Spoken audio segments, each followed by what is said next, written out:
संत रामपाल जी महाराज की भारत के सभी साधु संतों व उनके भक्तों से अपील। कहा, आपके हित के लिए कह रहा हूँ, मुझे अपना दुश्मन ना समझें।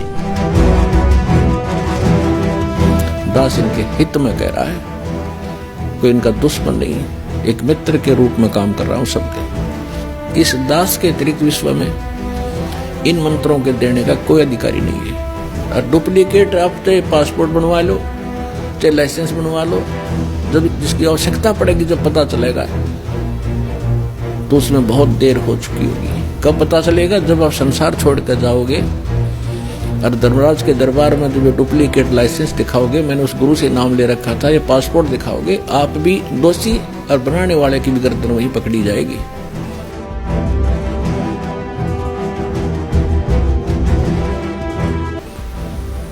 तो उसमें से डर के दास की प्रार्थना इन साधु संत फकीरों से जो गुरु बने बैठे हैं, ठीक है उनका उद्देश्य भले ही अच्छा होगा, लेकिन वो परिचित नहीं है, कुमार्ग पर जा रहे हैं, स्वयं भी वापस आवे, अपने शिष्यों से भी कह दें कि ज्ञान हमारा ठीक नहीं है, वास्तव में ठीक नहीं है, नहीं तो जनता को तो पता लगेगा।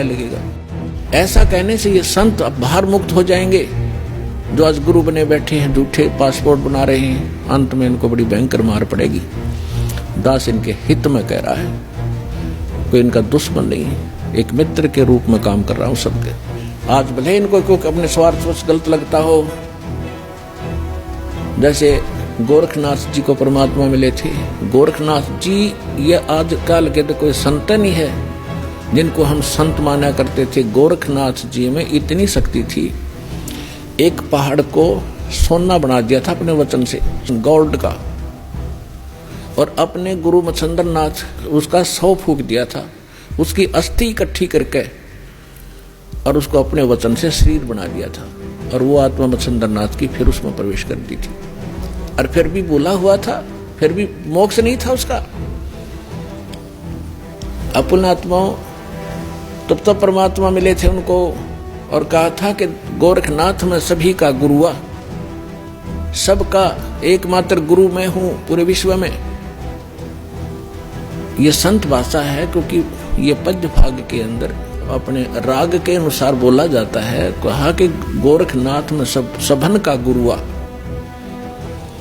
अब गोरखनाथ जी क्या कहते हैं, तेरा वचन मुझे लग गए कड़ुआ, कि आप जो कह रहे हो मेरे अतिरिक्त कोई संसार में गुरु नहीं है, तो मुझे आपका ये वचन अच्छा नहीं लग रहा, कड़वा लग रहा है, बुरा लगता है। तो परमात्मा कहते हैं, कड़वा लगे सो मीठा होई, हमारी बात पतीजे जोई, कि मेरे ज्ञान पर विश्वास कर लोगे, एक दिन ये जो कड़वा आज आपको लग रहा है एक दिन मीठा लगेगा। तो गरीबदास साहब जी कहते हैं कि गोरखनाथ सिद्धि में भूल्या, और टूने टामण हंड फुल्या। मुर्दे तक जीवित करना, पहाड़ को सोने में परिवर्तित कर देना, ये तो टूना टामण बताया यथार्थ भक्ति की तुलना में। और ये सिद्धियां दिखाकर, जैसे अगस्त ऋषि ने समुद्र पी लिया एक घूंट में, 7 समुद्र खाली कर दिए। पुण्यात्मा आज की विज्ञान करके दिखाओ इन्हें। और जो आध्यात्मिक शक्ति है उसके तुलना में ये जो भौतिक विज्ञान तो पाश्चिंग भी नहीं है, लेकिन उन्होंने वो विज्ञान का दुरुपयोग किया, अध्यात्म विज्ञान का। अब ये भी दुरुपयोग कर रहे हैं परमाणु वगैरह बना करके। तो उन्होंने भी ऐसे ही परमाणु बनाए थे, इन सिद्धियां प्राप्त करके लोगों को तमाशा ड्रामा दिखा के अपने साथ लगा लिया और अपने आप में यह प्रभु पा किए। तो गोरखनाथ के विषय में कहा कि गोरखनाथ सिद्धि में भूल्या, भगवान भूल गया, उसी से अपने आप को बहुत बड़ा महापुरुष मान लिया, और टूने टामण हंड फुल्या। परमात्मा ने कहा कि तुम हो जम की फर्दी माही। परमात्मा ने कहा कबीर साहब ने कि हे गोरखनाथ, आप काल की फर्द में हो। फर्द को खूब समझते हैं भगत जो किसान स्तर के हैं, उसकी जो जमीन की फर्द होती है उसके अंदर उसकी सारी रजिस्टर्ड जो उसके नाम जमीन होती है, उसका ब्यौरा होता है कि यह इसकी है, इस व्यक्ति की, वह उसकी फर्द में है, पक्की है वह। तो यहां परमात्मा कहते तुम हो जम की फर्दी माही, तुम काल की फर्द में हो, काल कर रजिस्ट्री हो रही है तुम्हारी, और हम तुम्हें यहां से छुटवाएंगे, काल की फर्द से निकालेंगे और अपने सतलोक की फर्द में आपका नाम लिखवाएंगे। फिर कहते हैं परमात्मा ने उनको